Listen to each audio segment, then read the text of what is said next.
Mummy આ જો ને મારા ચહેરા ઉપર કેટલા બધા પિમ્પલ્સ વધી ગયા, ખબર નહીં હું શું હા પણ તને પિમ્પલ્સ થાય જ ને. આ તો અડધો કલાક બાથરૂમમાં તારા ગાલ ઉપર જે તું તબલા વગાડે છો ને એ બધું તબલા વગાડવાનું બંધ કર, નકર તો આ તો 1-2 પિમ્પલ્સ નીકળ્યા છે, બાકી બધી જગ્યા પર નીકળશે.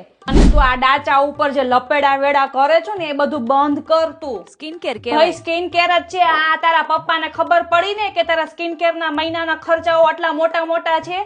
સ્કિન કેર તો દૂરની વાત છે, તારા પપ્પાની આખી જિંદગી છે ને મારે કેરટેકર કરવી પડશે. સ્કિન કેર ની હવાજણી થાતી તે. તું રોજ જે આ પેઇન્ટિંગ વાળું ડાચું કોલેજે લઈને જાય છે, તને કોઈ કઈ કેતું નથી?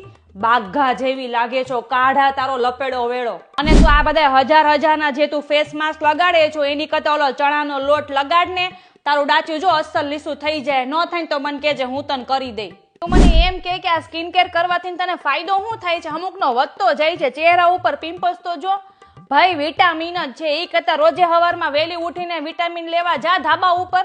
તાર પપ્પા રોજ જે હવારમાં વિટામિન ડી લેવા જાય છે. હજી સુધી તાર પપ્પાને કઈ વાંધો આવ્યો જ નથી. બોલ, પૂછજે તાર પપ્પાને.